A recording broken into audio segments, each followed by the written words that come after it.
Hello everyone, welcome back to my channel Riddhi official zone. This is Riddhi. और दोस्तों, आज के इस वीडियो में आप लोग के गांधी जी की नई तालीम के कुछ मोस्ट इंपॉर्टेंट टॉपिक जो आपके रह गए थे वो मैं डिस्कस करूंगी। बाकी के आप लोगों को वीडियो पसंद आया तो दोस्तों वीडियो को लाइक जरूर कीजिएगा और चैनल को सब्सक्राइब करने के बाद बेल आइकन पे प्रेस कर देना। काफ़ी हद तक मुझे स्टूडेंट के मैसेज आए थे कि मैम आपका नोटिफिकेशन नहीं आता। तो दोस्तों, आप लोगों के लिए मोस्ट इंपॉर्टेंट बात यह है कि जब आप चैनल को सब्सक्राइब करते हैं तो बेल आइकन को प्रेस करने के बाद ऑल पर क्लिक कर दीजिए करिए, जिससे कि जैसे ही नेक्स्ट वीडियो है उसका नोटिफिकेशन आए तो आप लोग उसी से क्लिक करके अगर वीडियो खोलेंगे तो आपके पास नेक्स्ट जितनी भी वीडियो आएगी उसकी अपडेट टाइम टू टाइम हो जाएगी। और वीडियो पसंद आए तो ज़्यादा से ज़्यादा लाइक शेयर जरूर कीजिएगा। दोस्तों, एनसीएफ और एनसीएफ-टीई मोस्ट इंपॉर्टेंट क्वेश्चन आप लोग अपने एग्जाम के लिए कह सकते हैं, जो आपको कल आपके एग्जाम में देखने को मिलेगा। राइट। उसके बाद नेक्स्ट जो टॉपिक है वो आपके ड्यूटीज़ हैं, यानी कि आप लोग के टीचर और हेडमास्टर की ड्यूटीज़ और रिस्पॉन्सिबिलिटी के बारे में बताना है। इसकी पीडीएफ मैं टेलीग्राम चैनल पे प्रोवाइड कर दूंगी। मैंने लास्ट कुछ वीडियो की टेलीग्राम चैनल पे पीडीएफ प्रोवाइड नहीं की है, तो दोस्तों उसके लिए अभी मेरे पास टाइम नहीं है, कुछ हेल्थ इशू हो रहा था, उसके लिए बहुत मुश्किल से मैंने आप लोगों के लिए पीडीएफ रेडी करी है कि आप लोगों के लिए इंपॉर्टेंट है एग्जाम के लिए। इसलिए पीडीएफ में कोशिश करूंगी कि आज ही आप लोगों को प्रोवाइड कर दूं। तो उसके लिए टेलीग्राम चैनल पे ज्वाइन कर लीजिएगा। अगर टेलीग्राम पे न्यू है तो उसका भी लिंक मैं डिस्क्रिप्शन बॉक्स पे दे दूंगी। अदरवाइज बाकी जितने भी इंपॉर्टेंट टॉपिक थे वो मैंने प्लेलिस्ट में रेडी कर दिए हैं, तो आप लोग वहां जाके चेकआउट कर सकते हैं। तो चलिए दोस्तों, सबसे पहले हम लोग देख लेते हैं आखिरकार एनसीएफ 2005 क्या है और आपको किस तरीके से इसको करना है। लॉन्ग क्वेश्चन में आपको देखने को मिलेगा। एनसीएफ यानी कि आपका आएगा नेशनल करिकुलम फ्रेमवर्क। ये आपके वेरी शॉर्ट में पूछा भी जा सकता है, इसलिए आप लोग इसकी डेफिनेशन भी कर लीजिएगा। एनसीएफ क्या होता है दोस्तों कि जो एनसीएफ है ये हमारी 4th एनसीएफ है जो हमारे इंडिया में एनसीईआरटी ने पब्लिश किया था। राइट। हमारे इस एनसीईआरटी से पहले यानी कि जो हमारा एनसीएफ 2005 आया है, इससे पहले 3 ऑलरेडी आ चुके थे।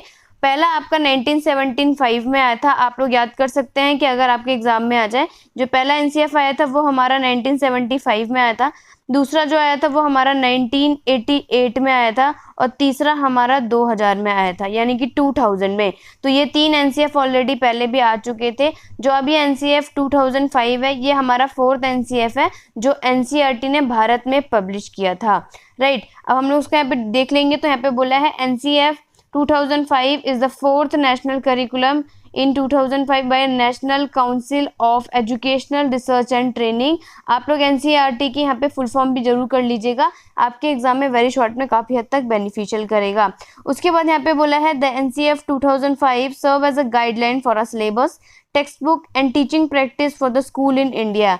यानी कि जो हमारी एनसीएफ है उसमें जितनी भी हमें गाइडलाइन प्रोवाइड करता है, सिलेबस हमारा कैसा होना चाहिए, हमारी टेक्स्ट बुक कैसी होनी चाहिए और टीचर को हमें किस तरीके से पढ़ाना चाहिए और टीचिंग को प्रैक्टिस में किस किस बातों का ध्यान रखना चाहिए, ये सारी चीज़ें आपकी किस में आती हैं, एनसीएफ में आती हैं। उसके बाद है it differ from curriculum and syllabus, यानी कि जो आप लोगों का जो एनसीएफ है वो आपके सिलेबस से और आपके करिकुलम से काफ़ी हद तक डिफरेंस भी हैगा।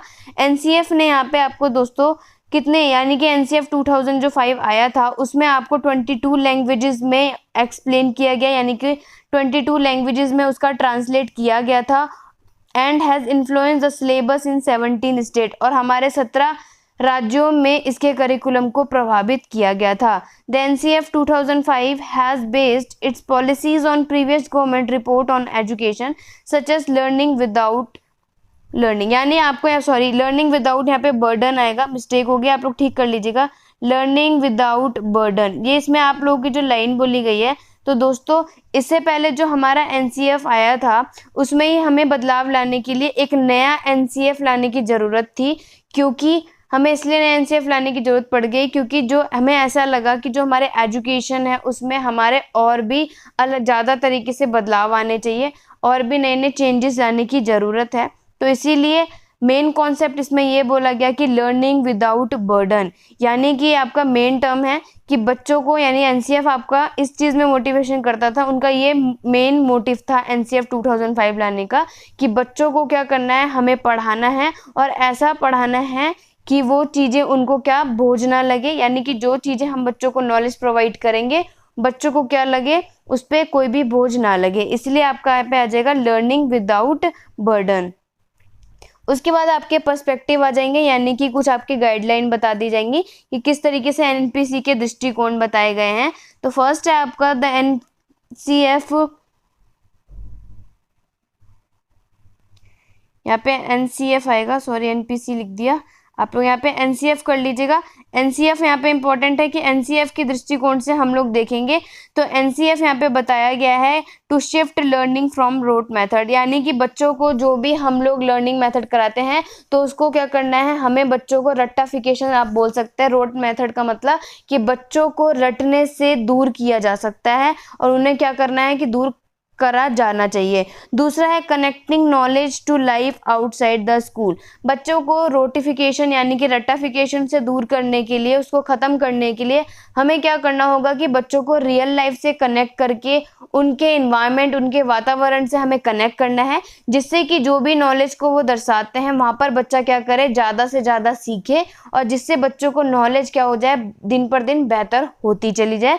तो इसलिए हमें क्या करना चाहिए कि हमें नॉलेज को कनेक्ट करना चाहिए बच्चों को आउटसाइड द स्कूल, स्कूल से बाहर, स्कूल के अंदर नहीं, स्कूल से बाहर। तो उससे क्या होगा, हम इन्वायरमेंट से जरिए बच्चों को नॉलेज प्रोवाइड करेंगे तो बच्चा उससे ज़्यादा सीखेगा और अपने उसकी नॉलेज और स्किल क्या होगी, दिन पर दिन बेहतर होती चली जाएगी।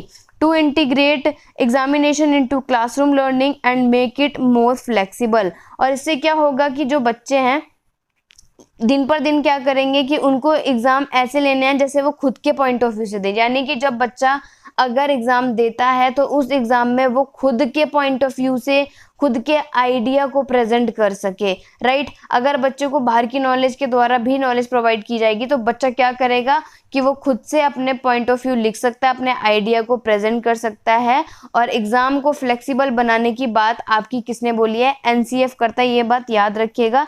यहाँ पे लिखा है इट इज़ मोर फ्लेक्सिबल, तो आप लोगों का फ्लेक्सिबल यानी आपको एग्ज़ाम को कैसे फ्लेक्सिबल बनाना है, लचीला बनाना है, ये बात आपकी एनसीएफ करता है। To enrich the curriculum so that it goes beyond text book, याद रखिएगा कि सिर्फ टेक्स्ट बुक के अंदर की ही नॉलेज नहीं प्रोवाइड करनी बच्चे को, बल्कि बियॉन्ड टेक्स्ट बुक को बोल सकते हैं, यानी कि आप लोगों को क्या करना है, टेक्स्ट बुक के बाहर, बच्चों को टेक्स्ट बुक की दुनिया से बाहर नॉलेज प्रोवाइड आप लोगों को करनी है। तो एनसीएफ जो आपके दृष्टिकोण यहाँ पे बताता है वो आप लोगों का यही मेन पर्सपेक्टिव उसका यही है कि बच्चों को रोट लर्निंग करने से आप लोगों को दूर करना है और बच्चे को रियल लाइफ से कनेक्ट करना है, जिससे कि जो भी नॉलेज आप उनको प्रोवाइड करते हैं तो बच्चा उसे ज़्यादा से ज़्यादा सीखे और उसको बेहतर कर सके, और जब वो एग्ज़ाम देने पर आए तो वो अपने खुद के पॉइंट ऑफ व्यू से और खुद के आइडिया से प्रेजेंट कर पाए और एग्ज़ाम को वो क्या कर सके, अच्छे से कर पाए। ऐसा किसका मानना था, एनसीएफ का।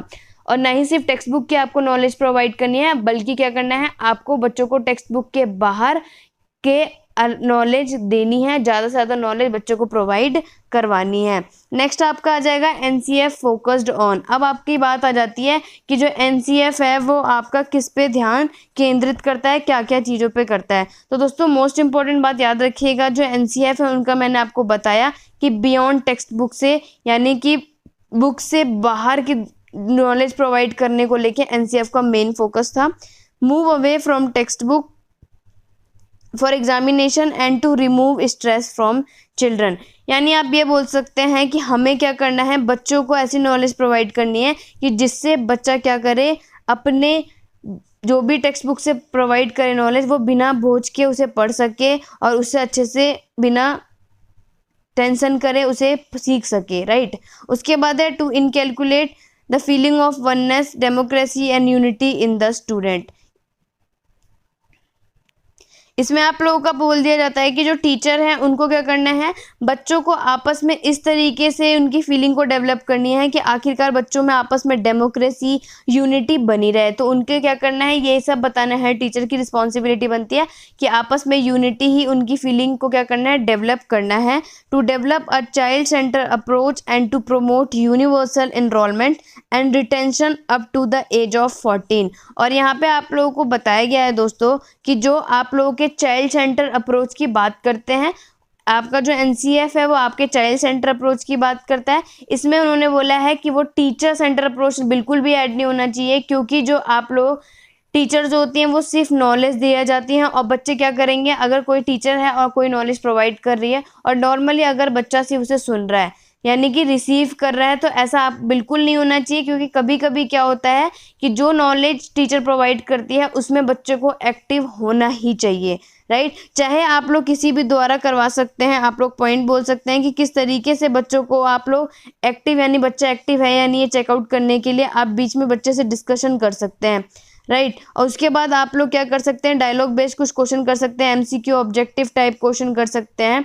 तो ये सारी चीज़ें किस में आ जाती हैं, आप लोगों के एनसीएफ के फोकस में। क्योंकि आरटीई एक्ट भी होता है जिसमें आप लोगों का ये रूल बताया गया था, यानी कि RTE right to education act में आप लोगों का यही होता है कि 6 से लेकर 14 साल के जो बच्चे होते हैं उनको फ्री एजुकेशन दी जाए, जिससे कि वो बिना किसी प्रॉब्लम के एजुकेशन को प्रोवाइड कर पाएँ।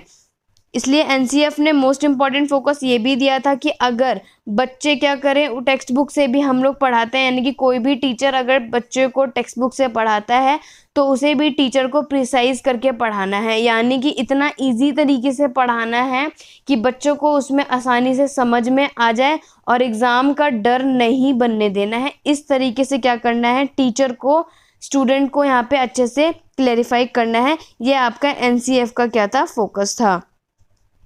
इसी के चलते आप लोगों के कुछ सब्जेक्ट के बारे में भी यहाँ पे डिस्कस किया गया एनसीएफ के द्वारा। तो उसमें आप लोगों के सब्जेक्ट जो आते हैं वो आपके आ जाता है लैंग्वेज यानी भाषा के बाद, मैथमेटिक्स आ जाते हैं, computer, social science, science, art education, health and physical education जिसमें आप लोग स्वास्थ्य और शारीरिक शिक्षा के बारे में है, स्टडी ऑफ पीस यानी कि शांति का अध्ययन, और वर्क ऑन एजुकेशन। तो ये कुछ 9 सब्जेक्ट के बारे में एनसीएफ ने बोला है। आप लोग उसको अच्छे से टेबल में भी आप लोग शो कर सकते हैं डायग्राम के थ्रू कि आप लोग एनसीएफ के यहाँ पे सब्जेक्ट लिख के और इस तरीके से शो कर देंगे एग्जाम में, तो भी आप लोग के लिए काफ़ी हद तक बेनिफिशियल होगा लॉन्ग में। तो चलिए दोस्तों, लैंग्वेज में मैं आप लोगों को बता देती हूँ। तो लैंग्वेज में भी आपके 3 तरीके की लैंग्वेज फॉर्म फॉलो होनी चाहिए, ऐसा बोला गया था। क्योंकि सबसे मोस्ट इंपॉर्टेंट लैंग्वेज में एनसीएफ में ये फॉलो करी गई थी कि जो बच्चों की पहली भाषा कौन सी होनी चाहिए, वो उनकी मातृभाषा होनी चाहिए, राइट। और बच्चे की जो मातृभाषा होगी वो उनके मदर टंग को छोड़कर बाकी के लैंग्वेज में भी बच्चों को प्रोविजन कराना था, यानी कि उन्हें सिखाना था। जैसे कि एग्जाम्पल के तौर पे है कि अगर किसी बच्चे की मातृभाषा हिंदी है तो एनसीएफ में उनको ये भी कराया गया था कि बच्चों को सिर्फ उनकी मातृभाषा ही नहीं बल्कि और भी अलग अलग लैंग्वेज बच्चों को आनी चाहिए। तो टीचर क्या करे, उसे सीखने में बच्चों को इनकरेज कराना चाहिए, राइट। ऐसे ही सेकंड आपका मैथमेटिक्स आ जाएगा। मैथमेटिक्स में भी आप लोगों को यही है कि बच्चों को जो मैथ सिखाने का सबसे इम्पॉर्टेंट जो हमारा एम होता है या फिर आप बोल सकते हैं गोल होता है, वो ये होता है कि बच्चे के ब्रेन में हमें उन्हें क्या करना है, मैथमेटाइज करना है, ना कि नॉलेज देनी है। जबकि आप क्या कर सकते हैं, बच्चों को उनके ब्रेन को मैथमेटाइज करके बच्चों को लॉजिकल थिंकिंग क्रिएट करवानी है। याद रखिएगा, बच्चों को सिर्फ मैथ में नॉलेज नहीं प्रोवाइड करनी बल्कि लॉजिकल थिंकिंग क्रिएट करानी है, जिससे क्या करे, बच्चे की रीजनिंग भी इसमें काफ़ी हद तक अच्छी हो जाए। नेक्स्ट कंप्यूटर से रिलेटेड है। आप लोग इनके जो मैं ब्रीफली आप लोग थोड़ा थोड़ा एक्सप्लेन कर सकते हैं, बट मैंने यहाँ पे इसलिए एक्सप्लेन कर रही हूँ जिससे कि आप लोगों को हर एक टॉपिक क्लियरफाई हो जाए। कंप्यूटर यानी कंप्यूटर में आप लोगों को इसमें ये बताया गया है कि बच्चों को ये सीखना बहुत ज़रूरी है, क्योंकि जो बच्चे एप्लीकेशन कैसे बनाए जाते हैं, डिज़ाइन कैसे बनाए जाते हैं, कैसे कंप्यूटर में कौन कौन सी नई नई टेक्नोलॉजी को यूज़ किया जा सकता है, ये सब सिखाने जाते हैं। क्योंकि इन सब का रोल बहुत अलग अलग होता है स्कूल एजुकेशन में। अगर देखेंगे कि आप लोग के शिक्षा में अलग अलग तरीके से बताया गया है। उसके बाद आपका आता है साइंस यानी विज्ञान है। तो बच्चों को हमें ऐसे मेथड से साइंस पढ़ानी है। याद रखिएगा कि जब हम बच्चे को विज्ञान पढ़ाएंगे तो हम बच्चों में जिज्ञासा पैदा करेंगे, यानी कि अगर उनको क्यूरियोसिटी होगी उस सब्जेक्ट उस टॉपिक को अच्छे से पढ़ने की, तब वो क्या कर सकेंगे, उसकी लर्निंग काफ़ी हद तक दुगनी भी हो सकती है। तो याद रखिएगा, साइंस में बच्चों को ऐसे पढ़ाना है जैसे कि उनको उस टॉपिक पे इतना इंटरेस्ट आ जाए कि वो खुद में उसकी डबल ट्रिपल लर्निंग अच्छे से कर सके। आर्ट एजुकेशन आप लोगों का आ जाता है। हेल्थ एंड फिजिकल एजुकेशन आप लोगों को इतना क्लियरिफाई करने की ज़रूरत नहीं पड़ेगी, बट मोस्ट इम्पॉर्टेंट है, इसलिए आप लोग ये कर सकते हैं। क्लियरिफाई करने के लिए इतना मोस्ट इंपॉर्टेंट है कि आप लोग इतने पॉइंट भी एक्सप्लेन कर देंगे तो लॉन्ग आंसर में काफ़ी होगा। बाकी आर्ट एजुकेशन बच्चे के लिए कला शिक्षा करने की जरूरत है, क्योंकि स्कूल में अगर बच्चा हर तरीके के अलग अलग तरीके के आर्ट सीखेगा तो भी वो क्या करेगा, अपने लर्निंग को, अपने नॉलेज को दिन ब दिन इंक्रीज करता जाएगा। हेल्थ एंड फिजिकल एजुकेशन हो गया, स्टडी ऑफ पीस, शांति से अगर कोई भी चीज़ का वो अध्ययन करेगा, जो भी नॉलेज आप लोग उसे प्रोवाइड कर रहे हैं उस पर वो अच्छे से अध्ययन करेगा, तो भी क्या होगा, बच्चे के सीखने की चांसेस ज़्यादा होती हैं। अब आप लोगों का यहाँ पे सबसे मोस्ट इंपॉर्टेंट पहला पॉइंट है, बाकी के पॉइंट मैंने डिस्क्राइब कर दिए हैं, बट ये लैंग्वेज का मोस्ट इंपॉर्टेंट जो मैं आप लोगों के साथ डिस्कस करूंगी दोस्तों, आपके एग्जाम में बेनिफिशियल हो सकता है, इसलिए ध्यान से सुनिएगा। लैंग्वेज जो आपके पहला आया था, इसमें आप लोगों के 3 लैंग्वेज फॉर्मूले यहाँ पे दिए गए थे, राइट। तो उसमें से आप लोगों की पहली बात यहाँ पे बताई गई है कि medium of communication should be at the home language, यानी कि जो बच्चे की लैंग्वेज होनी चाहिए वो पहली भाषा कौन सी होनी चाहिए, उसकी मातृभाषा होनी चाहिए, याद रखिएगा। यहाँ पे 3 लैंग्वेज फॉर्मूला कौन सा है, चलिए उसे डिस्कस कर लेते हैं। तो 3 लैंग्वेज फॉर्मूला में आपकी जो पहले लैंग्वेज बताया गया था, to be studied must be the mother tongue और द रीजनल लैंग्वेज, यानी आपको जो बताया गया कि ये बहुत ज़रूरी है कि बच्चों को पहली भाषा जो सिखाई जानी चाहिए उसमें सबसे पहले उसके मदर टंग यानी कि मातृभाषा या फिर उसकी जो रीजनल लैंग्वेज है उस पर ही उसका अध्ययन कराना जरूरी है। सेकेंड लैंग्वेज में आपको बताया गया है कि आप लोगों के जो हिंदी स्पीकिंग स्टेट है, जैसे कि आप लोगों के कोई भी स्पीकिंग स्टेट आप बोल सकते हैं, second language will be some other modern Indian language. Modern Indian language में यानी कि आप लोगों के बाकी अदर लैंग्वेज आ जाते हैं, लाइक आपके उर्दू आ गई, पंजाबी आ गई, ठीक है। तो ये सब भाषा आपकी किस में आ जाती है, मॉडर्न इंडियन लैंग्वेज में। तो इसमें क्या होता है कि जैसे महाराष्ट्र में आपकी सेकंड लैंग्वेज आप लोगों की मानी जाती है, तो बच्चों को क्या है, इंग्लिश आनी चाहिए, ये ठीक है। या तो बच्चों को सेकंड लैंग्वेज पे याद रखिएगा कि या तो बच्चे को मातृभाषा तो पहले है, दूसरे में क्या होगा कि बच्चों को या तो इंग्लिश लैंग्वेज आनी चाहिए या तो कोई भी मॉडर्न इंडियन लैंग्वेज, ये सब आनी ज़रूरत है। उसके बाद थर्ड में बताया गया है कि in Hindi speaking state the third language will be English. इसमें बताया गया है कि अगर हम लोग हिंदी स्पीकिंग स्टेट के हिसाब से देखेंगे, जैसे महाराष्ट्र में थर्ड लैंग्वेज आपकी हिंदी मानी जाएगी, तो इसमें अगर बताया जाएगा तो the third language will be English और a modern Indian language not studied as the second language, and in non Hindi speaking state the third language will be English or a modern Indian language not studied as the second language। Simply way में आप ये बोल सकते हैं कि बच्चा इसमें mother tongue पहले सीखेगा, सेकेंड लैंग्वेज कोई भी हो सकती है, अगर उसने इंग्लिश पहले सेकेंड पे सीख ली है तो वो थर्ड स्टेप में वो क्या करेगा, मॉडर्न इंडियन लैंग्वेज सीखेगा, उसमें कोई भी भाषा सीखेगा। बट अगर उसने सेकंड नंबर पे मॉडर्न इंडियन लैंग्वेज सीख रखी है, बच्चे ने उस नॉलेज ले रखी है, तो वो थर्ड नंबर पे इंग्लिश को प्रोवाइड करेगा, यानी कि बाकी की लैंग्वेज वो सीखेगा। ये आप लोगों की तीनों लैंग्वेज यहाँ पे आती है। यहाँ पे स्कूल और क्लासरूम इन्वायरमेंट यहाँ पे हम लोग पढ़ लेते हैं। अब आपके स्कूल और कक्षा पर्यावरण में आपको कैसे बताया गया है कि physical environment has to be maintained favourable to student in term to of infrastructure, adequate light and ventilation, student teacher ratio, hygiene and safe environment. दोस्तों इस वाले टॉपिक में आपको यहाँ पे ये बताया गया है कि जो बच्चे होते हैं जहाँ पर उनका स्टडी करने की जगह यानी कि स्कूल में अगर वो पढ़ रहे हैं या फिर आपके कॉलेज में पढ़ रहे हैं, तो वहाँ का इंफ्रास्ट्रक्चर वहाँ का बहुत ज़्यादा अच्छा होना चाहिए। वहाँ पे इनकी इसलिए अच्छा होना चाहिए कि जहाँ पर वो लोग अपने नॉलेज को गेन कर रहे हैं वहाँ पर रोशनी अच्छी हो तो अच्छा है, कम से कम अंधेरा में बच्चा क्या हो कि वहाँ पर ज़्यादा अंधेरा ना हो, कि अगर ऐसा हो कि अंधेरा हो बच्चा वहाँ पे पढ़ाई कर रहा हो, ठीक है। नेक्स्ट आपको बताया गया है कि स्टूडेंट टीचर का रेशियो है, यानी कि आप लोगों का स्टूडेंट और टीचर का रेशियो भी अच्छा होना चाहिए। ऐसा नहीं है कि आप लोगों के क्लास में 100 बच्चे हैं वहाँ पे एक टीचर है, ऐसा भी नहीं है। तो कोशिश कीजिएगा कि आप लोगों ने मैक्सिमम देखा भी गया, बोला भी जाता है कि अगर कम से कम 35 से 40 स्टूडेंट के बीच में एक टीचर होना चाहिए, इसलिए यहाँ पे बताया गया कि 2 टीचर और स्टूडेंट का रेशियो भी अच्छा होना चाहिए। हाइजीन और सेफ इन्वायरमेंट भी होना चाहिए, यानी कि हमारा जो पर्यावरण है वो काफ़ी हद तक उसका हाइजीन हो, क्लीनिनेस हो वहाँ पे। सेकेंड बोला गया है school should also treat student with equality, justice, respect, dignity and right of the student, give equal opportunity for all students to participate in all activities without any bias। Second वाले में आपको ये बताया गया है कि स्कूल में बच्चे को अगर कोई सी भी नॉलेज प्रोवाइड कराई जाए तो उसमें बच्चे को बराबर का हक दिया जाए जो उसका है, यानी कि जिस तरीके से उस बच्चों को उसका हक मिलना चाहिए वो बराबर का हो। ऐसा नहीं है कि वहाँ पर आप लोग बायस कर रहे हैं कि बच्चों में असमानता कर रहे हैं, कि जो नॉर्मल बच्चे हैं उनको आप अलग तरीके की नॉलेज प्रोवाइड कर रहे हैं, बाकी के जो नॉर्मल बच्चे नहीं हैं यानी कि डिसेबल्ड बच्चे जो होते हैं उनको आप लोग अलग प्रोवाइड कर रहे हैं। तो यहाँ पे ऐसा नहीं है, बल्कि यहाँ पे बोला गया है कि बिना किसी बायसनेस के आप लोगों को क्या करना है, बच्चों को नॉलेज बराबर की देनी है, उनको हक बराबर का वहाँ पे प्रोवाइड होना चाहिए, इक्वलिटी रिस्पेक्ट मिलनी चाहिए, जो बच्चे के हक में है इक्वल राइट मिलना चाहिए। थर्ड है आपका policy of inclusion has to be part of the school where differently abled and children from marginal section get equal opportunity. जैसे मैंने आपको बताया है कि जितने भी छात्र हैं उनकी जितने कोई से भी वो पार्ट में पार्टिसिपेट कर रहे हैं, उनको ऐसा मौका दिया जाना चाहिए कि वो हर एक चीज़ों में क्या करें, हर एक चीज़ों में वो लोग क्या करें, पार्टिसिपेट कर पाएँ।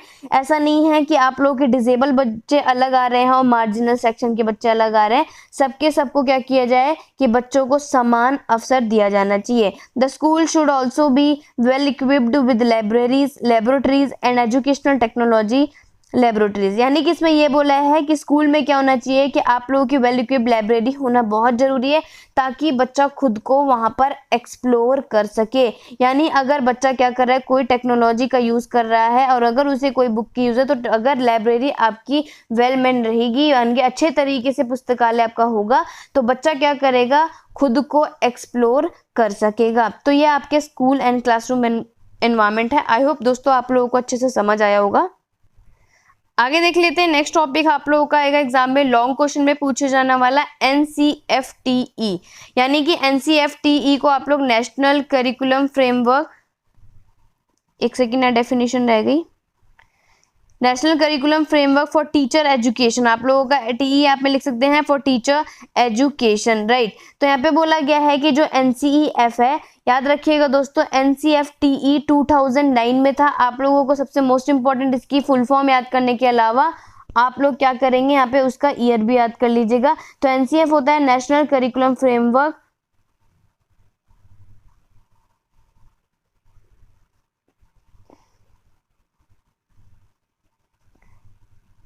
Teacher education, right. टी का मतलब आपका हो जाता है यहाँ पे टीचर एजुकेशन। हिंदी मीडियम वाले बच्चे भी, आप लोग भी इसे इंग्लिश में अगर आपकी फुल फॉर्म पूछेगी तो इंग्लिश में ही लिख सकते हैं। NCFTE 2009 is an attempt to improve teacher education in India and to prepare ideal human and affectionate teacher. यानी कि आप लोग को ये बोला गया है, जो NCFTE है वो आपका 2009 में लाया गया था और टीचर के एजुकेशन को इम्प्रूव किया जाए, उनके आइडल टीचर बनाया जा सके और टीचर को लविंग बनाया जा सके, इसीलिए आपका NCFTE को इनिशिएट किया गया था, right. Basis of NCF 2005 and improvise the curriculum framework NCFTE was initiated. तो सबसे मोस्ट इंपॉर्टेंट बात दोस्तों मैं आप लोग को बता देती हूँ कि जो आपका NCTE है ये कैसे इनिशिएट हुआ आपका NCFTE में। तो NCFTE में कैसे कन्वर्ट हुआ, उसके लिए है आपका दोस्तों सबसे पहले ये दो चीज़ में बटाता है। पहला आपका NCF 2005 और दूसरा आपका था RTE, जो कि आपको पता है 2009 में आया था, जो कि क्या करता है 6 से 14 साल के बच्चों को फ्री और कंपलसरी एजुकेशन मिलनी चाहिए। ये एक्ट के लिए RTE 2009 आया था। तो NCF और RTE के द्वारा आप लोगों के लिए NCTE ने इन दोनों को क्या करा, बेस बनाकर NCFTE को क्या कर दिया था, इनिशिएट कर दिया था। याद रखिएगा NCFTE को कैसे इनिशिएट किया गया था, NCF 2005 के द्वारा और RTC 2009 को बेस बनाकर तब जाकर आपका NCFTE को इनिशिएट किया गया था, राइट। अब आपका नेक्स्ट आता है ऑब्जेक्टिव, यहाँ पे आपको आएगा। तो ऑब्जेक्टिव में आप लोगों का यहाँ पे ये आता है to enable the prospective teacher to understand the nature, purpose and philosophy of secondary education. तो दोस्तों आप लोगों को यहाँ पे क्या बताया गया है कि जो आपके सेकेंडरी एजुकेशन में जितने भी नेचर, पर्पस, इन सब की जानकारी क्या हो, टीचर को होनी चाहिए। इसीलिए NCFT को क्या किया गया था, यहाँ पे इनिशिएट किया गया था कि टीचर को इन सब की क्या होनी चाहिए, जानकारी होनी चाहिए।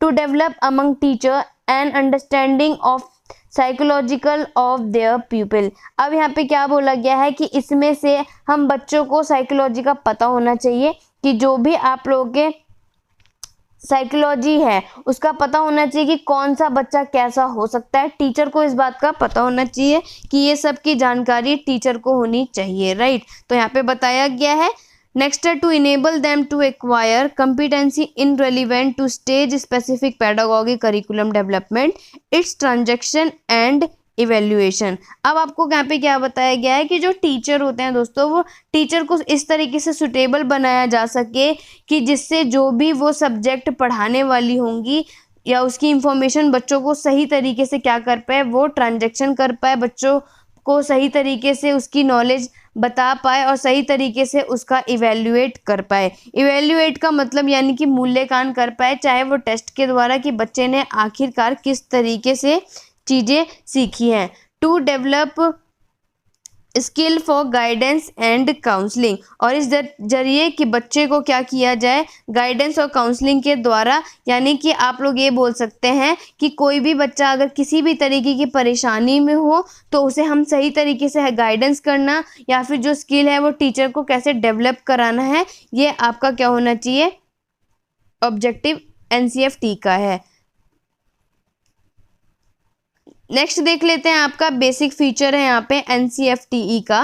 तो एनसीएफटीई की कुछ यहाँ पे विशेषताएं बताई गई हैं। तो पहला आप लोगों का आता है social and personal need of children, यानी कि जो बच्चों की सामाजिक और आपकी व्यक्तिगत ज़रूरतें होती हैं उसके अकॉर्डिंग ही बच्चे को क्या करना चाहिए, पढ़ाना चाहिए। यानी बच्चे के अकॉर्डिंग टीचिंग स्टाइल होगी, लाइक नॉर्मल बच्चा है अगर है या फिर कोई डिसेबल बच्चा है तो ऐसा नहीं है कि अलग अलग पढ़ाना है, बल्कि क्या करना है हमें नॉर्मल बच्चे को और डिसेबल बच्चों को उसको जिस तरीके की नीड होगी, जिस तरीके से वो नॉलेज प्रोवाइड कर लेगा, टीचर को क्या करना है उसी तरीके से उसको टीचिंग प्रोवाइड करनी है। तो ऐसा टीचिंग स्टाइल होना चाहिए। उसके बाद है emerging need of the school, यानी कि स्कूल की नीड के अकॉर्डिंग क्या होना चाहिए, अपग्रेड होना चाहिए। जैसे कि अगर आप लोगों ने देखा होगा कि हमें स्कूल की उभरते ज़रूरतें जैसे आ जाती है, कभी कभी आप लोगों का पूरा कंटेंट अपग्रेड हो जाता है, आपके कोर्सेज चेंज हो जाते हैं, तो इसके लिए हमें क्या करना चाहिए, स्कूल के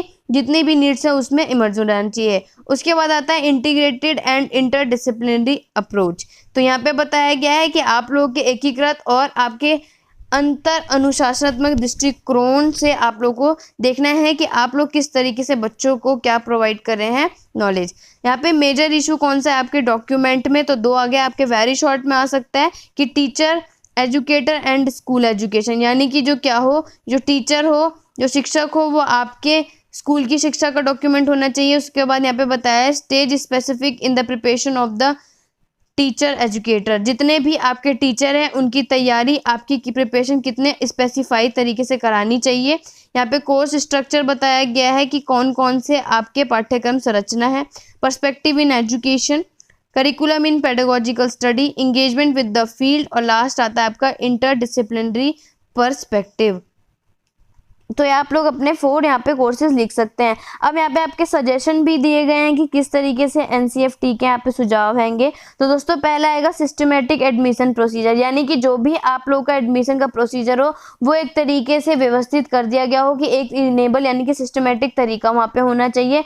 टीचर को क्या कर दिया जाए कि teacher aptitude test should be conducted, यानी कि जो टीचर अगर आप लोगों को यहाँ पे क्या होना चाहिए कि उनका टेस्ट करवाया जाए कि टीचर आखिरकार जिस भी सब्जेक्ट के अगर वहाँ पे टीचर बनने आ रहे हैं तो वो आखिरकार उसकी योग्यता हो, उसके लायक हो। Teacher education curriculum should be upgraded, यानी कि हमारे जो टीचर की एजुकेशन का जितने भी पाठ्यक्रम होते हैं उनको दिन पर दिन क्या करना चाहिए, अपग्रेड करते रहना चाहिए। जैसे कि आप लोगों का दोस्तों यहाँ पे बताया गया है कि जो हमारा बीएड के कार्यक्रम होते हैं, चाहे वो आपके प्रैक्टिकल में हो चाहे थ्योरी में हो, तो ये एक तरीके से आपके क्या हो गए हैं, वीकनेस मान गई है, क्योंकि इसकी अवधि अगर आप लोग देखेंगे तो 2 साल हो चुकी है, यानी कि 2 साल के लिए बढ़ाई गई है। पहले आप लोगों ने देखा होगा कि बीएड का अगर जो भी आप लोगों के कोर्सेज होते थे वो 1 साल के होते थे, राइट। तो अब इसका क्या हो गया, यहाँ पे आप लोगों का चेंज हो गया है। Making language teaching with activity and lab work, यानी कि जितनी भी आपकी एक्टिविटी, आपकी लैंग्वेज एक्टिविटी बताई जाएगी तो वो किसमें आपको काम करना चाहिए। और school internship should be increase to 6 month where in the classes be observe and feedback again. यहाँ पे बताया गया है कि स्कूल की इंटर्नशिप को बढ़ा के 6 महीने का किया जाना चाहिए, जिससे कि जितने भी क्लासेस हैं उनको देखा जाए और बच्चे को क्या मिल जाए, इसमें जानकारी दी जाए। 6 महीने में ऐसा होता है दोस्तों कि अगर आपको स्कूल में इंटर्नशिप दी जाती है तो अगर टीचर वहाँ पे पढ़ाने जाता है तो 6 महीने उनके लिए काफ़ी हद तक कम भी माने जाते हैं। तो अगर उसका 6 महीने कम से कम कर दिया जाएगा, उससे ज़्यादा बढ़ा दिया जाएगा, तो उससे फायदा क्या होगा कि जो हर एक क्लासेस को अच्छे से ऑब्जर्व कर पाएगी और उसका फीडबैक भी अच्छे से दे पाएगी। यहाँ पे कंक्लूजन दिया गया है कि आखिरकार एनसीएफटी का कंक्लूजन यहाँ पे क्या दिया गया है। तो सिंपल वे में दोस्तों यहीं पे बोलना आपको यही चाहूंगी कि जो एनसीएफटी है वो एक तरीके से आपके टीचर की एजुकेशन को इम्प्रूव करने के लिए लाया गया था कि किस तरीके से टीचर क्या करे, उसको आइडल बनाया जा सके और बच्चे के साथ वो लविंग बनी रहे। उनका मेन गोल एनसीएफटी का यही था। बाकी के आप लोग ये तीनों है कंक्लूजन लिख सकते हैं, कोई दिक्कत नहीं है। तो चलिए दोस्तों आगे देख लेते हैं। नेक्स्ट आपका आ जाता है duties and responsibility of teacher, यानी कि आप लोग का मोस्ट इंपॉर्टेंट है कि किस तरीके से शिक्षक के कौन कौन से आपके कर्तव्य और जिम्मेदारी बताई गई हैं। तो पहला तो दोस्तों आप लोगों का मोस्ट इंपॉर्टेंट है नॉलेज ऑफ द सब्जेक्ट, यानी कि जो भी टीचर है अपने नॉलेज कर रहा है, यानी कि उसको उस सब्जेक्ट में काफ़ी हद तक ज्ञान होना चाहिए। क्योंकि अगर उस टीचर को अगर उस सब्जेक्ट का ज़्यादा से ज़्यादा ज्ञान होगा तो वो बच्चे को उस तरीके से क्या कर पाएंगी, अच्छे से समझा पाएंगी। To have expert knowledge of the subject area, teacher को क्या होना चाहिए, यहाँ पे टीचर की यहाँ पे ड्यूटी है कि उनको उस तरीके की यानी कि उस सब्जेक्ट में उनका बहुत अच्छा एक्सपर्ट हों। दूसरा यहाँ पे to pursue relevant opportunity to grow professionally to keep update about the current knowledge and research in the subject area. यहाँ पे आप लोगों को बताया गया है कि इस तरीके से यानी कि जितने भी उनकी अपॉर्चुनिटी उन्हें दी जा रही है प्रोफेशनली, तो वो आगे जाके क्या हो अप टू डेट होना चाहिए, जिससे कि उनको आगे बढ़ने के लिए नई नई अपॉर्चुनिटी मिल पाए। यहाँ पे टीचिंग स्टाइल बताएंगे क्या क्या टीचिंग आप लोगों के प्रोसीजर हैं। To plan and prepare approximately the assign courses and lecture, यानी कि जितने भी उन्हें करिकुलम और उनके असाइनमेंट दिए गए हैं उनको एक तरीके से क्या मिलना चाहिए, उनको एक तरीके से टाइम मिलना चाहिए उस लेक्चर को प्रिपेयर करने के लिए। To conduct assigned classes at the schedule time, यानी कि जो उनका एक आप लोग का एग्जैक्ट टाइम पर उनको क्या दिया गया था, असाइन किया गया था, उसको वो कंडक्ट कर पाएँ, अच्छे से बता पाएँ। To engage student in achieve hand to creative problem based learning, और यानी कि वो इस तरीके से क्रिएटिव प्रॉब्लम बेस कर पाएँ कि छात्रों को बच्चों को क्या कर पाएँ, आपस में बिजी कर पाएँ, बच्चों को एक्टिव कर पाएँ। उनके आपस में जो भी एक्टिविटी टीचर उन्हें प्रोवाइड करेगी, तो टीचर की एक रिस्पॉन्सिबिलिटी बनती है कि टीचर क्या करे कि बच्चों को क्रिएटिविटी, बच्चों को कोई भी नॉलेज है तो बच्चा उसमें एक्टिव है, उसके लिए क्या करे, उनको आपस में हर चीज़ों में चाहे डिबेट के अकॉर्डिंग चाहे भी उनके ऑब्जेक्टिव टाइप क्वेश्चन के अकॉर्डिंग बच्चों को आपस में इंगेज रखे। To provide opportunity for student to apply and practice what is learn, यानी कि आप लोग को क्या करना है कि जितने भी छात्र हैं आखिरकार उन्होंने क्या सीखा है उनको ऐसा अपॉर्चुनिटी देनी चाहिए, उनको मौका देना चाहिए कि उनको क्या किया जाए, उनको आप लोग बोल सकते हैं कि उनको प्रैक्टिस कराई जाए कि आखिरकार अभी तक उन्होंने क्या चीज़ें सीखी हैं। To build student ability to work collaborated with other, और बच्चों को हमें इस तरीके से सिखाना है, उनको इस काबिल बनाना है कि जो बच्चे आपस में मिलके काम कर रहे हैं उनका आपस में क्या हो, बहुत अच्छा कोलैबोरेट करके एक दूसरे के साथ काम कर पाएँ। नेक्स्ट आप लोगों का यहाँ पे आ जाता है evaluate student progress on a regular basis, यानी कि आपके रेगुलर बेसिस पे क्या हो, धीरे धीरे बच्चों के स्टूडेंट के पे क्या हो, उनका इवेल्युएशन करके, उनका मूल्यांकन करके उनका प्रोग्रेस धीरे धीरे होता जाए। वो आप कैसे कर सकते हैं, बच्चों को इवेल्युएट करके। Assist in selecting book equipments and other instructional material, यानी कि आप लोगों को क्या करना चाहिए, बच्चों को बुक सेलेक्ट करने में कोई भी इक्विपमेंट्स हो जो और अदर इंस्ट्रूमेंट मटेरियल ऐसी चीज़ें जिससे कि क्या कर सके, बच्चों को इन सब में सेलेक्ट करने में, ऑप्शन करने में आप लोग अगर उनको असिस्ट करेंगे, उनकी सहायता करेंगे तो बच्चा क्या करेगा, ये टीचर की एक रिस्पॉन्सिबिलिटी होती है। उसके बाद perform other school duties are assigned, यानी कि बच्चों को जो भी अलग अलग तरीके के कार्य, जो भी हमें कर्तव्य दिए गए हैं उनको वो क्या कर सके, अच्छे से उसे पालन कर सके, अच्छे से उस पर परफॉर्म कर सके। अब यहाँ पे duties and responsibility of teachers tower teaching है, यानी कि जब टीचर क्या हो, जब टीचर पढ़ा रही हो तब उनकी कौन कौन सी ड्यूटीज़ और रिस्पॉन्सिबिलिटी होती हैं। तो पहला आपका आता है evaluate the assignment by giving marks grading and return it timely, यानी कि क्या करना है कि बच्चों को जो आप लोग इवेल्युएट कर रहे हैं उनके असाइनमेंट पे, यानी कि उनके काम को आप मूल्यांकन कर रहे हैं, तो आपको कोशिश करना है कि आप लोग उस काम को, बच्चों के असाइनमेंट को सही टाइम पे चेक करके बच्चों को वापस से प्रोवाइड करा दें। ये आपकी एक रिस्पॉन्सिबिलिटी बनती है। Conduct unit test as per lecture plan after completing each unit. ये आपके एक तरीके से ड्यूटी बोल सकते हैं आप लोगों को कि आपको हर एक यूनिट के पूरे होने के बाद आपको क्या करना है कि आपको एक यूनिट टेस्ट प्लान करना है, जिससे कि आप लोग बच्चों का उसका इवैल्यूएशन चेक कर पाएँ। Take the extra classes for weekend student, यानी कि जितने भी कमज़ोर विद्यार्थी होंगे उनको आपको क्या करना है, आप लोग की ये ड्यूटी में यानी रिस्पॉन्सिबिलिटी में हो जाती है कि आपको उन बच्चों को एक्स्ट्रा क्लासेस प्रोवाइड करानी है। Toward the modern tools of teaching to make it more interesting, और आपको कोशिश करना है कि आप मॉडल टूल के यूज़ कर सकें अपने टीचिंग के दौरान, जिससे कि जो भी आप लोग बच्चों को पढ़ा रहे हो वो काफ़ी हद तक इंटरेस्टिंग हो जाए, चाहे वो ऑडियो हो या फिर आपका विजुअल एड यूज़ हो। आप लोग रेडियो के द्वारा आप लोग प्रेजेंटेशन के शो कर सकते हैं, आप लोग चार्ट का यूज़ कर सकते हैं। इसके द्वारा हम लोग को क्या करना चाहिए, बच्चों को नए नए तरीके से अलग अलग टीचिंग एड का यूज़ कर सके, जिससे कि बच्चों को काफ़ी हद तक इंटरेस्ट बनने लग जाए और उनकी टीचिंग अच्छी हो। ये हमारी ड्यूटीज़ होती हैं। Be polite to the student, listen their problem and try to solve it. और कोशिश करना है आपको कि जो भी बच्चों को अगर किसी भी टॉपिक पे प्रॉब्लम हो तो आपको एकदम काफ़ी हद तक सही तरीके से बच्चों को उस प्रॉब्लम को पोलाइटली सुनना है और उसको अच्छे से एक्सप्लेन करना है, जिससे कि आप उस बच्चे की प्रॉब्लम को हल करने में उसकी मदद कर सके। Give the assignment to student after completing each unit. यहाँ पे मैंने आपको बता दिया है कि आपको क्या करना है, बच्चों को हर एक यूनिट खत्म होने के बाद आपको बच्चों को असाइनमेंट देने हैं और उसको टाइम पर बच्चों को ग्रेडिंग या मार्क्स देकर वापस से प्रोवाइड कर देना है। अब आप लोगों का नेक्स्ट जो ड्यूटीज़ आ जाती हैं वो आपकी आ जाती हैं हेडमास्टर की। तो दोस्तों टीचिंग में उतना ही है, आप लोगों के लॉन्ग में अगर नहीं आएगा भी तो आप लोगों के साथ उसके साथ कुछ ना कुछ अटैच क्वेश्चन जरूर होगा। तो आप लोग ड्यूटीज़ एंड रिस्पॉन्सिबिलिटी टीचर का और हेडमास्टर का करके जरूर जाइएगा, कि अगर आप लोगों के ये शॉर्ट में भी आ जाता है तो काफ़ी हद तक बेनिफिशियल होगा। यहाँ पे नेक्स्ट आपका आ जाता है ड्यूटीज़ ऑफ रिस्पॉन्सिबिलिटी, यानी कि हेडमास्टर का क्या होता है। तो सबसे पहले हम लोग हेडमास्टर का यहाँ पे देखेंगे। The headmaster is someone who is leader of an entire community with in a school. जैसे कि आप लोग जानते हैं कि अगर स्कूल के अंदर जितने भी हमारे एक लीडर बोल सकते हैं तो वो हमारे हेडमास्टर होते हैं, यानी कि हमारे प्रिंसिपल बोल सकते हैं। तो आपका अगर प्रिंसिपल भी आ गया तो भी सेम होता है दोस्तों, हेडमास्टर और प्रिंसिपल दोनों सेम आप लिख सकते हैं। यहाँ पे बताया गया है कि हेडमास्टर की यहाँ पे 2 रिस्पॉन्सिबिलिटी होती हैं, आपके वेरी शॉर्ट में काम आ सकते हैं, आप लोग इसे अच्छे से करके जाइएगा। The administration of the school, यानी कि जितने भी हमारे स्कूल का प्रशासन होता है उनकी सबसे बड़ी जिम्मेदारी आपके हेडमास्टर यानी कि प्रिंसिपल की होती है। The supervision of the personnel involved in the teaching learning process, यानी कि जितने भी टीचिंग लर्निंग प्रोसेस होते हैं उसमें जितने भी शामिल आप लोगों के यहाँ पे जितने भी शामिल कितने होंगे आपके, चाहे कोई भी कर्मी होंगे, उनको क्या करना है, उनको अच्छे से सुपरवाइज करना है। The headmaster who is the leader of the school, headmaster कौन होता है, आपके स्कूल का एक तरीके से लीडर बोल सकते हैं, ठीक है। तो आपका हेडमास्टर क्या होता है, यानी प्रिंसिपल आपके स्कूल का मेन लीडर माना जाता है। अब यहाँ पे बताया गया है कि हेडमास्टर की ड्यूटीज़ क्या क्या होती है। पहला आपका टीचिंग, दूसरा प्लानिंग आ जाता है, उसके बाद आपका आता है ऑर्गेनाइजेशन एंड एडमिनाइजेशन, यानी कि संगठन और प्रशासन करना, और फोर्थ मोस्ट इंपॉर्टेंट काम होता है सुपरवाइज करना, राइट। यहाँ पे रोल ऑफ हेडमास्टर बताए गए हैं कि आप लोगों के हेडमास्टर के कौन कौन से रोल हैं।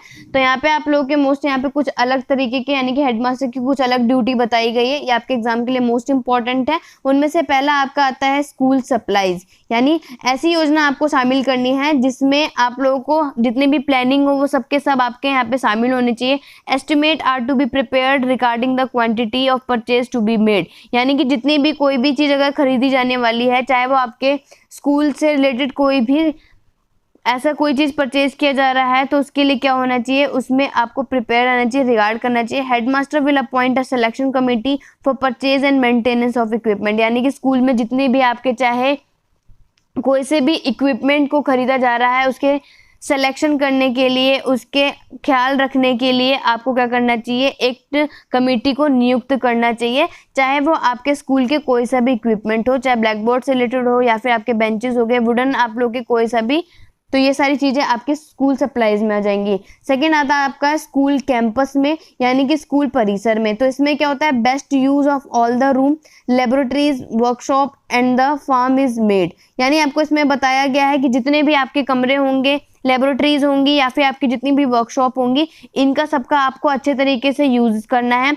In case of over crowding student में अटेंड लेबोरेटरीज इन ग्रुप। यानी कि अगर बताया गया है कि कभी कभी क्या होता है कि आप लोगों के स्कूल में देखा होगा कि काफ़ी हद तक कोई फंक्शन भी होता है तो आप लोगों के स्कूल में काफ़ी हद तक भीड़ हो जाती है बच्चों की, या फिर क्राउड बोल सकते हैं कि कभी कभी एक स्कूल में दूसरे स्कूल को भी इनवाइट कर लिया जाता है। तो इसके लिए क्या हो, लेबोरेटरीज का उसमें भाग ले सकते हैं। स्कूल में भी used for its specific use, यानी कि जो आपके स्कूल है वो आपके अलग अलग यूज़ में इस्तेमाल किया जा सकता है।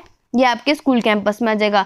थर्ड जो आपका मोस्ट इंपॉर्टेंट आता है वो आता है को करिकुलर एक्टिविटीज, और फोर्थ आपका ऑफिस है। तो को कलर एक्टिविटीज में क्या होता है कि इसमें ओवरऑल मैनेजमेंट ऑफ स्कूल, को curricular activity in is the head master responsibility. यानी कि आपके स्कूल के जितने भी करिकुलम, आपकी जितनी भी गतिविधियां होती हैं उस पर जितनी भी रिस्पॉन्सिबिलिटी क्या होती है आपकी हेडमास्टर की बनती है। Adequate budget allotment should be made for these activity. यानी कि आपको इन सारी गतिविधियों को प्राप्त करने के लिए आपको क्या करना चाहिए, हेडमास्टर को एक बजट का अलॉटमेंट जारी कर देना चाहिए। नेक्स्ट आपका आता है ऑफिस। ये आपके हेडमास्टर के अंदर ही आएगा। ऑफिस आप लोगों को जैसे कि पता है दोस्तों कि communication with higher authorities, the parents, the public, the teacher and the student is made by the headmaster. जैसे कि आपको पता चलता है दोस्तों कि जो हेडमास्टर से कोई भी अगर यानी कि प्रिंसिपल से अगर किसी को भी बात करना हो, चाहे वो आपके कोई भी हायर अथॉरिटीज हो, यानी कि कोई दूसरे स्कूल के आपके मैनेजमेंट के कोई लोग आ जाते हैं, कोई और प्रिंसिपल आ जाते हैं, उनसे आपस में बात करने के लिए, या फिर स्टूडेंट के कोई भी पेरेंट्स होते हैं, या कोई भी ऐसा टीचर या फिर कोई भी एक स्पेशल बच्चे को अगर प्रिंसिपल से बात करने जाने हैं तो वो आपका ऑफिस में इंक्लूड होता है। The office must be located at a suitable place. यानी जो आपका ऑफिस होता है यानी आपका वो एक ऐसा उपयुक्त स्थान पे स्थित होना चाहिए। यानी कि आप लोगों ने देखा होगा कि आप लोगों का प्रिंसिपल ऑफिस भी एक अलग जगह पे होता है, कि आपको इस जगह पता होता है कि आपका प्रिंसिपल ऑफिस है। Head master must decide time to be devoted for office work. यानी जो आपके प्रिंसिपल होते हैं उनका एक तरीके का जितने भी कार्य होते हैं उसको खत्म करने के लिए भी उनके पास क्या होना चाहिए, टाइम को डिसाइड करना होना चाहिए। Headmaster must make note of his office duty. और आपको क्या करना है, यानी कि जो प्रिंसिपल होते हैं या फिर उनकी मेन जो आपकी रिस्पॉन्सिबिलिटी और ड्यूटी जो बनती है दोस्तों, ये बननी चाहिए कि जो प्रिंसिपल होते हैं उनको खुद पे उनके कौन कौन से उनकी ड्यूटीज़ हैं उसके लिए उनको ध्यान देना चाहिए। चाहे वो अपना उनका नोट डाउन करें कि आखिरकार पूरे दिन में उनको किस तरीके से कौन कौन बातों का ध्यान रखना है और कौन कौन चीज़ों का उन्हें करना है। तो ये सारे जो उनकी ड्यूटी है उन पे उनको ध्यान देना चाहिए। The headmaster should strictly obey the rule and regulation by the university or school board to which the school is affiliated। यहाँ पे साफ साफ बोला गया है कि जो आपके प्रिंसिपल है उन्हें क्या होना चाहिए, काफ़ी हद तक स्ट्रिक्ट होना चाहिए। जितने भी आपके स्कूल में नियम कानून जारी किए जाते हैं उसको पालन करने के लिए। ऐसा नहीं है कि अगर किसी बच्चे ने स्कूल में कोई सा भी रूल और रेगुलेशन तोड़ दिया है तो उसमें प्रिंसिपल कोई रिएक्ट नहीं कर रही है। तो इतना सख्त कानून उन्होंने जारी किया हो कि बच्चा अगर उस रूल को तोड़ता है, या फिर कोई सा भी आपके टीचर से रिलेटेड भी कोई भी ऐसा स्कूल या कॉलेज में दिए जाते हैं, तो बच्चा क्या कर सके, उस स्ट्रिक्टली रूल के कारण उन सारे नियमों को पालन कर पाए, जिससे स्कूल क्या कर सके, एफिलिएटेड हो पाए, संबंध हो रह सके। आई होप दोस्तों आप लोगों को ये चारों टॉपिक अच्छे से क्लियर हो सके होंगे। मैंने पूरी कोशिश करी है कि आप लोगों को ये टॉपिक अच्छे से क्लियर आउट कर दूं। वीडियो में अगर थोड़ी सी मिस्टेक हुई होगी दोस्तों तो वीडियो को प्लीज़ डिसलाइक मत कीजिएगा। वीडियो को रिकॉर्ड करने में कभी कभी टंग स्लिप हो जाती है, आप लोग ये बोल सकते हैं कि कोई टॉपिक आप लोग का स्किप आउट हो जाता है। तो थोड़ी सी मिस्टेक के लिए मैं आप लोगों के लिए आप नेगेटिव कमेंट मत कीजिएगा। वीडियो पसंद आई है तो लाइक शेयर जरूर कीजिएगा। बाकी अगर कोई ऐसा टॉपिक है जो अभी तक चैनल पे अपलोड नहीं हुए तो आप लोग मुझे कमेंट बॉक्स पे कमेंट कर सकते हैं। और सॉरी फॉर डैट दोस्तों, मेरे पास इतना टाइम नहीं था कि मैं आप लोग के मोस्ट इंपॉर्टेंट है, बट मैं आप लोग को एक बात बता देती हूँ कि आप लोगों के जो टॉपिक रह गए हैं वो मोस्ट इंपॉर्टेंट जो कल आपको एग्जाम में देखने को मिलेंगे, वो आपको बस एक टॉपिक करना है गांधी जी, और उसके बाद आपका रविन्द्रनाथ टैगोर, और थर्ड वन आता है जॉन डीवी के। आप लोग मॉडल कर लेगा, यानी कि उनके एजुकेशनल करके जाइएगा कि आखिरकार उनके क्या क्या मॉडल थे। ये आपका टॉपिक रह गया है। बाकी आप लोगों का अभी तक जितने भी मोस्ट इंपॉर्टेंट जो आपके पेपर में आपको देखने को मिलेंगे वो आपको प्लेलिस्ट में देखने को मिल जाएंगे दोस्तों। तो आप लोग प्लेलिस्ट एक बार चेकआउट कर लीजिएगा। वो टॉपिक भी अगर आप लोग करके चले जाएंगे तो काफ़ी हद तक आपका एग्जाम क्लियर हो जाएगा, क्योंकि आप लोगों को ऑप्शनल काफ़ी हद तक मिलते हैं, राइट। तो वीडियो पसंद आई है तो ज़्यादा से ज़्यादा लाइक करिएगा दोस्तों, काफ़ी हद तक मेहनत लगती है, तो इसीलिए आप लोग से छोटी सी रिक्वेस्ट है कि वीडियो को ज़्यादा से ज़्यादा स्टूडेंट को लाइक शेयर कराइए। और आज की वीडियो अगर पसंद आई है दोस्तों तो वीडियो को लाइक करके चैनल को सब्सक्राइब करके बेल आइकन को प्रेस करने के बाद ऑल पे प्लीज़ क्लिक कर दीजिएगा, जिससे कि नेक्स्ट वीडियो का अपडेट आप लोगों तक पहुंच जाए। और मैंने टेलीग्राम चैनल पे एक ग्रुप बनाया हुआ है जिसमें आप लोग अपने आप को ऐड कर सकते हैं अगर आप लोग अभी तक ऐड नहीं हुए, जिसमें कि आप लोग को क्या हो सकता है दोस्तों कि अगर आप लोगों को आपस में कोई डाउट और क्वेरी है तो आप लोग उसमें आपस में डिस्कस कर सकते हैं, राइट। तो चलिए दोस्तों, आज की वीडियो बस इतनी है। नेक्स्ट वीडियो पे मैं जल्द से जल्द मिलूंगी आप लोग के नेक्स्ट एग्जाम की अच्छे से प्रिपरेशन कराने के लिए। बाकी की नेक्स्ट जो आपका असेसमेंट फॉर लर्निंग का टॉपिक है वो भी मैं उसकी प्लेलिस्ट जारी कर चुकी हूँ, तो सॉरी मैराथन क्लासेस जारी कर चुकी हूँ, तो अगर आप लोग कल एग्जाम देने के बाद वो सब कुछ देख सकते हैं। तो चलिए दोस्तों, आज की वीडियो बस इतनी है। नेक्स्ट वीडियो पे मैं मिलती हूँ। Thank you for watching.